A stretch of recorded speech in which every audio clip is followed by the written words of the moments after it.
Inilah Injil suci menurut Markus.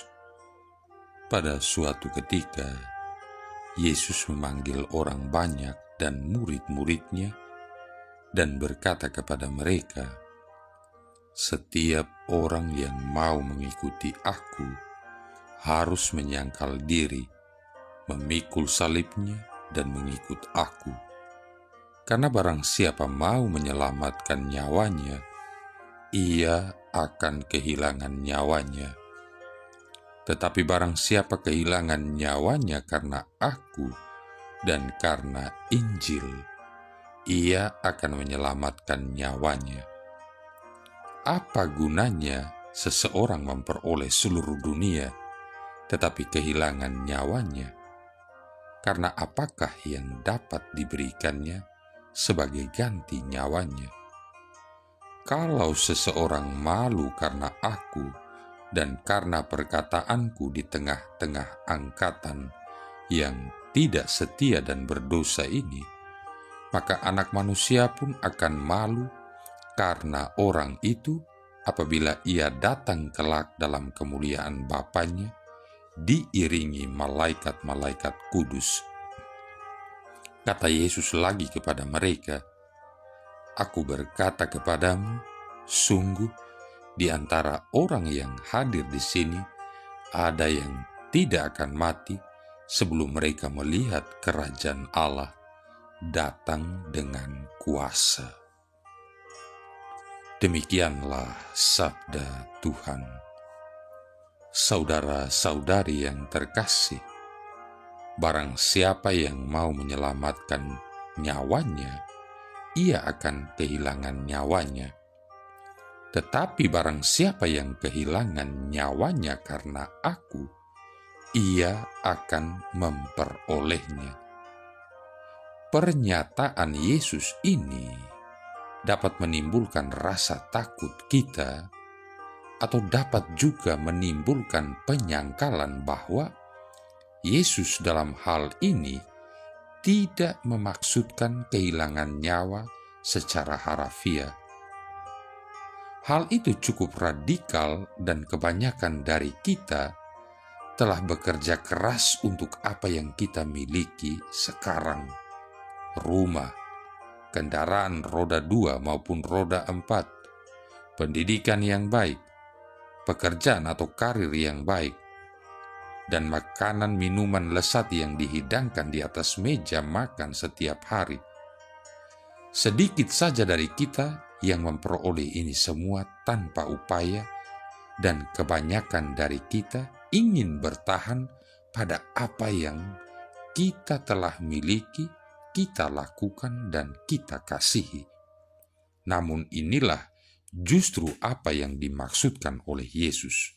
Siapa yang mau menyelamatkan nyawanya, berarti siapa saja yang menghasrati pembebasan material, pembebasan dunia ini dari bahaya, penderitaan, sakit penyakit, dan lain sebagainya, akan kehilangan semua itu. Artinya bahwa siapa saja yang hidup demi kenyamanan hidup, kepemilikan, dan capaian-capaian duniawi akan berakhir dengan kehilangan semua itu. Mungkin kita bertanya, akan tetapi bukankah tidak salah untuk menginginkan hal-hal tersebut? Apa salahnya dengan hidup yang nyaman, makmur, sejahtera, dan sukses? Sama sekali tidak salah. Pertanyaan yang harus ditimbulkan oleh karena kata-kata Yesus di dalam diri kita adalah, apakah itu saja yang kita ingin capai secara mati-matian di dalam hidup kita? Allah menginginkan banyak lagi dari diri kita masing-masing daripada hanya sekedar mempertahankan status quo atau membuat sedikit perbaikan di sana-sini dalam kehidupan kita. Allah mengetahui sekali apa yang kita butuhkan, dan Dia akan memperhatikan serta memenuhi kebutuhan kita itu. Lukas bab 12 ayat 22-34. Dengan demikian, membebaskan diri kita agar dapat mengurus diri kita sendiri dengan apa yang diinginkannya, yakni hidup untuk kerajaannya. Saudara-saudari yang terkasih, bagaimana kita dapat sampai ke sana? Pertama-tama kita dapat menggunakan pikiran kita. Marilah kita membuat daftar dari segala hal yang kita ketahui tentang Bapa Surgawi yang Maha Pengasih, Maha Tahu, Maha Kuasa, Maha Bijaksana, penuh bela rasa, penuh belas kasih, dan Maha Pengampun. Apabila ingatan kita sudah mulai memudar, marilah kita membuka kitab suci untuk menemukan lebih banyak lagi. Kemudian baiklah kita membuat daftar dari apa saja yang telah dilakukan olehnya. Misalnya, menciptakan dunia dari ketiadaan, membebaskan bangsa Yahudi dari perbudakan Mesir, dan membangkitkan Yesus dari alam maut. Lalu, marilah kita menggunakan hati kita.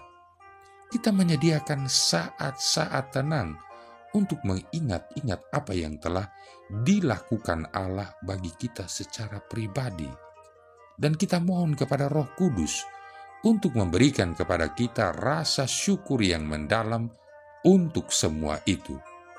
Kita harus seringkali mengingat-ingat tindakan-tindakan Allah yang penuh kuasa dalam kehidupan kita.